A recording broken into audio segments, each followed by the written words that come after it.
advice, don't push yourself. If you don't feel good, whatever you feel, tell me.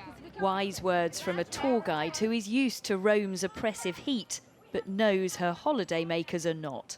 It's absolutely dreadful. I'm so literally dying. It's so hot. I mean, we've walked around and we've seen like 2 people throwing up in the corners. So you're drinking lots, are you? This is like my 7th bottle today, and it's not even like afternoon lunchtime yet. Honeymooners Abby and Dan are taking advice on board. We know to have water bottles, fans, take breaks, and where we're staying with an Italian woman, so she was telling us about the 3 water spouts and how to refill your water bottles and all of that.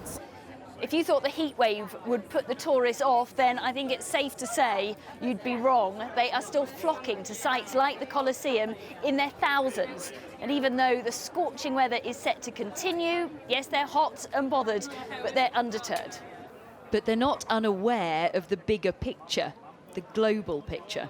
In California right now, it's 110 in Sacramento. And I just read there's fires now in Yosemite, one of our favorite national parks in California, is on fire now. So it burns a lot of our natural habitat. And there are forests on fire in Europe too. In Greece, 2 major blazes edge closer to seaside resorts near Athens. Thousands were forced to flee as emergency workers fought to control them from the air and the ground, the wind fanning the flames. In Japan, temperatures have soared to nearly 9 degrees above the seasonal average. The elderly population makes the country particularly vulnerable to extreme heat. And back in Rome, they're worried about that too, as Red Cross workers try to reach out.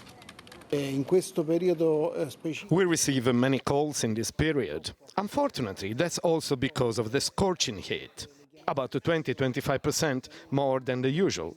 And that's because of the many persons, mostly elderly or those alone, who are in need.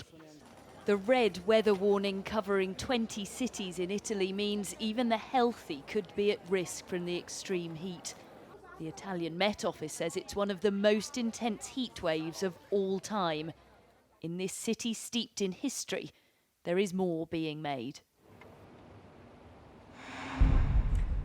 Well, that was my own thermometer, so it's not official yet. That data will come in the next few days, but I have to say it was quite astonishing to get out of an air-conditioned car and then see the mercury soar to well over 40 degrees, and there is more to come. We're expecting in the south of Italy, Sicily and the island of Sardinia in particular, there could be record-breaking temperatures perhaps tomorrow. Italy has increased the number of cities on red alert from 20 to 23, and we know in Greece as well they're expecting temperatures in the mid-40s tomorrow and possibly Thursday. Now speak to locals here and they will tell you we're used to heat like this. We have had 40-degree days in the past, but what is not normal are for 2 heat waves in a row, this intense and this frequent, and this is what's happening right now. It's the reality.